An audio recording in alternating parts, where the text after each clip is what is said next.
and it went through the fence. Where was that? Was that Just a month or so. Like a commercial Midway flight. or? Okay, yeah, don't remember. I can't remember where, but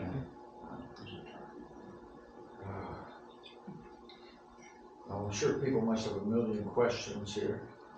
And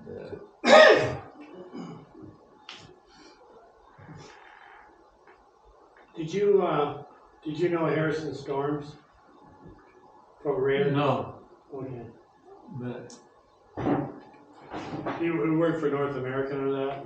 He got caught up in that whole Apollo fire. I knew the guy that was second in command at Skunk Works. I knew him.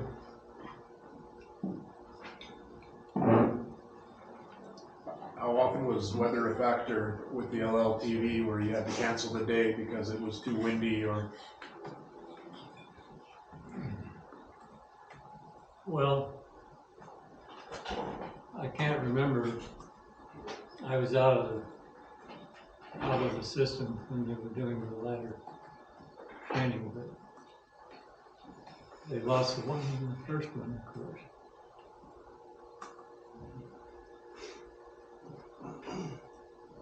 On those test vehicles, were any of the controls have any digital, or is purely all analog? That's all I know. Yeah. Okay. Who actually tested the gains and all that in the analog system? Calibrated it. We had a long pre-flight checkout. Right. It's all manual. And for the LLTV, they paid for automatic checkout. And that spent a lot of money. Finally got it to work. Did they trust it? Did they trust it? The automatic checkout? Yeah, Okay. yeah, they had to prove it. Yeah. Probably wasn't too cost effective then to pay to automate the calibration as opposed to just calibrate it manually. No, it was too long of a pre-flight to do the manual. Oh, That's why they wanted to cut down the amount of time to get a pre-flight done. In all your critical systems, especially thrusters, did you stick to 3 controls to fault tolerance, or did you actually go down to a lower fault tolerance? Now you're talking about a FMEA. Yes, of course, in fighters. Fault detection and isolation. I did an FMEA, and the only one we didn't detect was that generator problem. Okay. That was unknown. But everything else, I had a VP at GE concerned about the small engines. And he was telling me to get an FMEA. He said, what the hell, I already did it. Was this the reaction And I control? sent it to him. Was this the reaction control jets? The engines you're talking Well, about? it was everything on the vehicle, the FMEA.